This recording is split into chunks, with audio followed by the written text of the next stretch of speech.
அனைவருக்கும் வணக்கம். நம்ம மல்லி சீரியல்ல என்னெல்லாம் சுவாரஸ்யமான விஷயங்கள் நடக்க போகுதுன்னு பார்க்கலாம் வாங்க.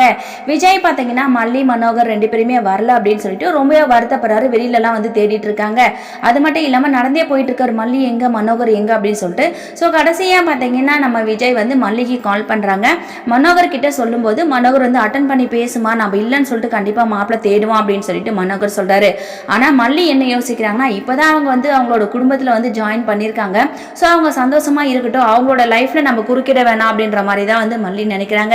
மல்லி எப்பவுமே இப்படிதான் ஒரு தப்பான முடிவாவே எடுக்கிறாங்க. விஜயோட மனசுக்குள்ள என்ன இருக்குது அப்படின்றத வந்து புரிஞ்சுக்கிற அளவுக்கு இந்த மைண்ட் செட்டே வந்து மல்லிக்கு இல்லை. இதுக்கப்புறம் பார்த்தீங்கன்னா விஜய் வந்து கதிரேசனோட வீட்டை சொல்லிட்டு ஸோ மல்லி எங்க இருக்கா அப்படின்றத வந்து தேடி கண்டுபிடிக்கணும் அப்படின்னு சொல்லிட்டு அவர் ஒரு பக்கம் போறாருங்க. ஸோ கண்டிப்பா விஜய் பத்தினா மல்லியை போயிட்டு திட்ட தான் போறாரு.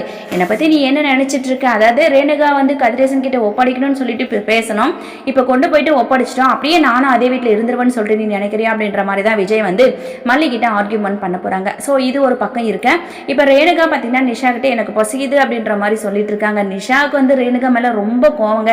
எப்போ ரேணுகா வீட்டு விட்டு துரத்தலாம் அப்படின்னு சொல்லிட்டு தான் நினைச்சிட்டு இருக்காங்க. ஏன்னா ரேணுகா வந்து பைத்தியமா இருக்காங்க. ஆனா இந்த வீடியோலாம் எனக்கு தான் வேணும், இவரு சொல்லிட்டாரு அப்படின்ற மாதிரி அவங்க சொல்றாங்க. அதையெல்லாம் வச்சு பார்க்கும்போது நிஷா ரொம்ப கோவப்படுறாங்க. அப்பாவும் பார்த்தீங்கன்னா அதுக்கு தகுந்த மாதிரி இப்போ நம்மள ரொம்பவே இறக்கி பேசுறாரு அப்படின்றத நிஷா தெரிஞ்சுக்கிட்டாங்க. நிஷாவோட பிளானும் என்னன்னா கூடிய சீக்கிரம் ரேணுகா வீட்டை விட்டு துரத்தணும், இல்லாட்டி அவளை காலி பண்ணும் அப்படின்னு சொல்லிட்டு தான் நிஷாவும் நினைப்பாங்க.